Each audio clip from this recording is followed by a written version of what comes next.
స్థానిక ఎన్నికల వేళ తెలంగాణ రాష్ట్ర ఎన్నికల కమిషన్ ఒక కఠినమైనటువంటి నిర్ణయాన్ని చెప్పొచ్చా, లేకపోతే సంచలనమైనటువంటి నిర్ణయం అని చెప్పుకోవచ్చా? ఏదేమైనా సరే నిజంగా అభ్యర్థుల పాలిట వాళ్ళు చాలా కఠినమైనటువంటి నిర్ణయాలు తీసుకున్నారని చెప్పుకోవచ్చు. ఎందుకంటే కనుక ఎక్కడైనా సరే ప్రచారంలో భాగంగా విద్వేషపూరిత ప్రసంగాలు అనేవి మనం చూస్తూ ఉంటాం. ఇదే కాకుండా ప్రత్యర్థి పైన ఏమన్నా కక్షపూరితంగా ఏమన్నా తిట్టినా కూడా ఇప్పుడు ఖచ్చితంగా వాళ్ళు గెలిచిన అంటే ఒకవేళ ఇంత విద్వేషపూరిత ప్రసంగాలు చేసి వాళ్ళు గెలిచినా కూడా వాళ్ళ యొక్క సభ్యత్వాన్ని సైతం రాష్ట్ర ఎన్నికల సంఘం ఇప్పుడు వాళ్ళని తొలగించేసేటువంటి ఒక కఠినమైనటువంటి నిర్ణయం తీసుకుంది. మరొక వైపు అటువంటి విద్వేషపూరిత ప్రసంగాలు చేసి గెలిచినా కూడా ఖచ్చితంగా వాళ్ళని సభ్యత్వం రద్దుతో పాటు ఖచ్చితంగా 3 లక్షల రూపాయలు జరిమానాతో పాటు 3 ఏళ్ల జైలు శిక్ష కూడా విధించడానికి ఇప్పుడు తెలంగాణ రాష్ట్ర ఎన్నికల సంఘం కఠినమైనటువంటి నిర్ణయం తీసుకుంది. సో ఈ క్రమంలో ఇంతేకాదు, దీనికి సంబంధించి చాలా అప్డేట్స్ ఉన్నాయి. తెలంగాణ రాష్ట్ర ఎన్నికల కమిషన్ ఈ యొక్క ఏవైతే గైడ్లైన్స్ ఉన్నాయో ఆ గైడ్లైన్స్ అన్నీ కూడా మీకు వివరించే ప్రయత్నం అయితే నేను చేస్తాను. ఎందుకంటే వాస్తవానికి 9వ తారీఖున నోటిఫికేషన్ విడుదల కాబోతోంది. 8వ తారీఖునేమో ఇప్పుడు తెలంగాణ హైకోర్టులో ఈ యొక్క ముఖ్యమంత్రి రేవంత్ రెడ్డి తెలంగాణ కాంగ్రెస్ సర్కార్ ఏదైతే బీసీజీవో ఇచ్చిందో దానికి వ్యతిరేకంగా కొంతమంది ఇప్పుడు తెలంగాణ హైకోర్టును ఆశ్రయించినటువంటి వేళ ఖచ్చితంగా తెలంగాణ ఎన్నికలు జరుగుతాయా లేదనేది పక్కన పెడితే ఖచ్చితంగా జరుగుతాయి అనేటువంటి ఒక బలమైన వాదన తెరపైకి వస్తున్నటువంటి క్రమంలో తెలంగాణ రాష్ట్ర ఎన్నికల కమిషన్ ఖచ్చితంగా ఆ యొక్క దూకుడుగా వ్యవహరిస్తోంది ఎన్నికలకు వెళ్ళే విధంగానే. సో ఈ క్రమంలో అభ్యర్థులకు ఇప్పటికే చాలా అప్డేట్స్ ఇచ్చింది. మరోవైపు మీడియా కూడా లీకులు ఇస్తున్నటువంటి పరిస్థితి కూడా కనిపిస్తోంది. ఎస్, ఖచ్చితంగా 2 పిల్లల కంటే ఎక్కువగా ఉన్న వాళ్ళు ఈ పోటీకి స్థానిక సంస్థల ఎన్నికల్లో పోటీకి అర్హులు కాదు అనేటువంటి ఒక బలమైనటువంటి నిర్ణయం కూడా తీసుకుంది. ఇది ఆల్రెడీ అప్డేటెడ్ కూడా చెప్పచ్చు. మరొక వైపు ఏదైతే ఇప్పుడు ఎవరైనా గెలిచినా అంటే వాళ్ళ యొక్క ప్రసంగాల్లో విద్వేషపూరిత ప్రసంగాలు కావచ్చు, ఎందుకంటే మత ప్రబోధకులు కూడా ఇక్కడ పోటీ చేయడానికి వీల్లేదనేది కూడా ఒక కండిషన్ కూడా పెట్టేసింది తెలంగాణ రాష్ట్ర ఎన్నికల కమిషన్. సో ఇటువంటి పరిస్థితుల్లో ఎలాంటి అప్డేట్స్ ఉన్నాయో మీకు వివరించే ప్రయత్నం చేస్తాను.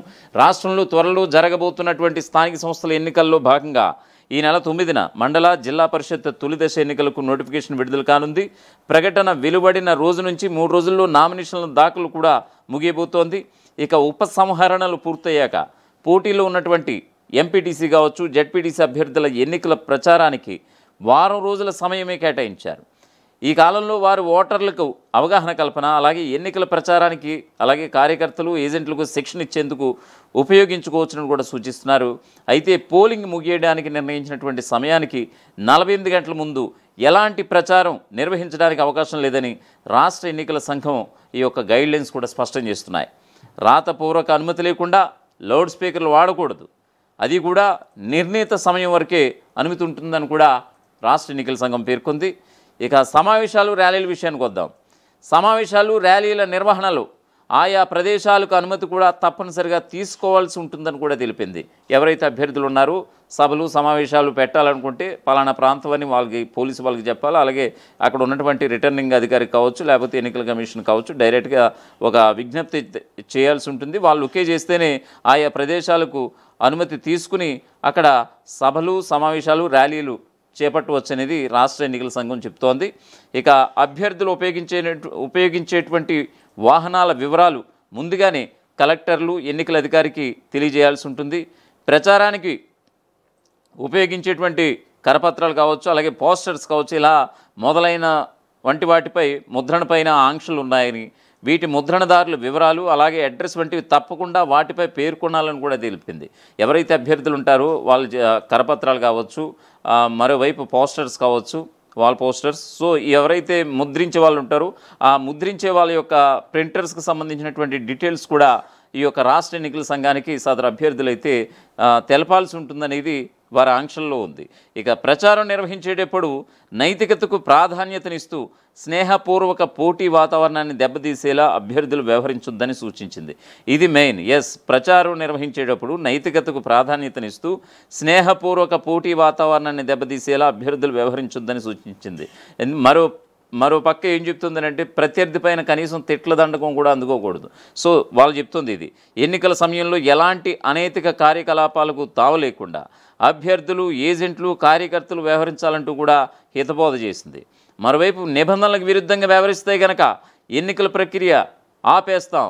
ఎస్, నిబంధనలకు విరుద్ధంగా ఎవరైనా గనక వ్యవహరిస్తే గనక అంటే అభ్యర్థులు కావచ్చు, ఏజెంట్లు కావచ్చు, కార్యకర్తలు కావచ్చు, ఎవరైనా వ్యవహరిస్తే కనుక ఖచ్చితంగా ఈ యొక్క ఎన్నికల ప్రక్రియ ఆపేస్తామంటూ కూడా రాష్ట్ర ఎన్నికల కమిషన్ చెప్తున్నటువంటి పరిస్థితి. ఇక ఓటర్లకు ఏ రకంగానూ లంచం ఇచ్చేందుకు కానీ, అనుచిత ప్రవర్తనతో ఓటర్లను బెదిరించడం కానీ, అలాగే భయపెట్టడం కానీ, మరోవైపు దొంగ ఓట్లను ప్రోత్సహించేలా వ్యవహరించొద్దని కానీ, దొంగ ఓట్లను ప్రోత్సహించేలా వ్యవహరించొద్దని కూడా ఎస్ఈసి స్పష్టం చేస్తోంది. ఇక ప్రత్యక్షంగా పరోక్షంగా ఏదైనా వాహనంలో పోలింగ్ కేంద్రానికి ఓటర్లను తీసుకెళ్లేందుకు ప్రయత్నించొద్దని కూడా ఆంక్షలు కూడా విధించింది రాష్ట్ర ఎన్నికల సంఘం. ఎస్ఈసి విధించినటువంటి అభ్యర్థుల వ్యయ పరిమితి మాత్రం గతంలో ఎలా ఉండేది ఇప్పటికీ అలాగే కొనసాగుతుందంటూ కూడా చెప్పుకొచ్చింది. అలాగే జెడ్పీటీసీగా పోటీ చేసేవారి వ్యయ పరిమితి 4 లక్షల రూపాయలుగా నిర్ధారించడం జరిగింది.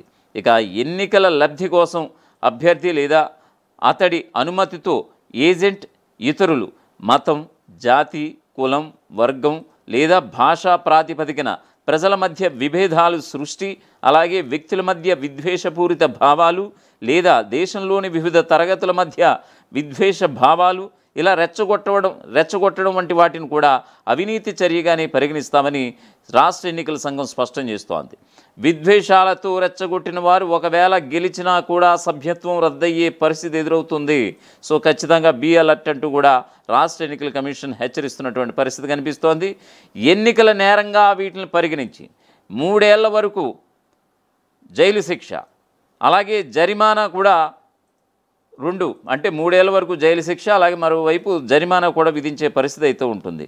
ఆయా ప్రాదేశిక నియోజకవర్గాల్లో అభ్యర్థులు 1 కంటే ఎక్కువగా నామినేషన్లు వేస్తే కనుక, అంటే ఒక ఎంపీటీసీగా పోటీ చేయదలుచుకున్న వారు ఒక స్థానంలోనే పోటీ చేయాలి. అంతేగాని 2-3 చోట్ల పోటీ చేస్తే కనుక మొత్తం అన్నిటికీ కూడా ఈ యొక్క పోటీకి అనర్హులుగా తేల్చిపడేసేటువంటి సందర్భం కనిపిస్తోంది. అయితే మీరు ఏదైతే నామినేషన్ వేస్తారో ఆ నామినేషన్ ఏదో ఒకటి ఎంచుకుని మిగిలిన వాటిని ఉపసంహరించుకోండి. అలా లేని పక్షంలో మీరు సమర్పించినటువంటి అన్ని నామినేషన్లు తిరస్కరణకు గురవుతాయి, ఎక్కడి నుంచైనా పోటీకి అనర్హులుగా ఇక మిగిలిపోతారు అన్నటువంటి ఒక హెచ్చరిక సందేశం కూడా ఎస్ఈసి ఇప్పుడు స్థానిక సంస్థల ఎన్నికల వేళ ఇప్పుడు అభ్యర్థులకు పంపించినటువంటి సందర్భం.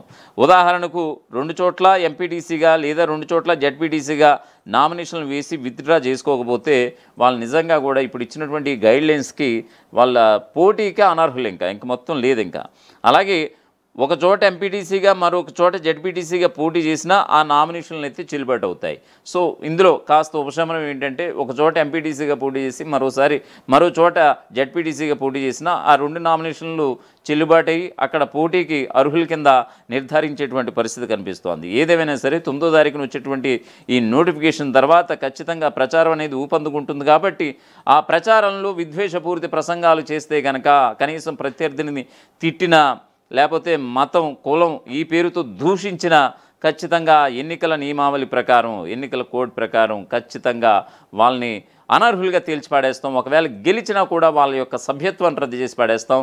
మరొక వైపు ఎన్నికల నేరం కింద దీన్ని పరిగణించి ఖచ్చితంగా 3 ఏళ్ల వరకు జైలు శిక్ష ఉంటుంది. అలాగే తగినంత జరిమానా కూడా విధించి వాళ్ళని కఠినంగా శిక్షిస్తామంటూ కూడా ఇప్పుడు తెలంగాణ స్థానిక సంస్థల ఎన్నికల అభ్యర్థులు ఎవరైతే ఉంటారో పోటీ చేయడానికి సిద్ధంగా ఉన్నారో వాళ్ళందరికీ కూడా ఇప్పుడు రాష్ట్ర ఎన్నికల సంఘం ఇప్పుడు హెచ్చరించినటువంటి పరిస్థితి అయితే కనిపిస్తోంది. అసలైన తొలి వెలుగు. ఫాలో వాట్సాప్ @తొలి వెలుగు official.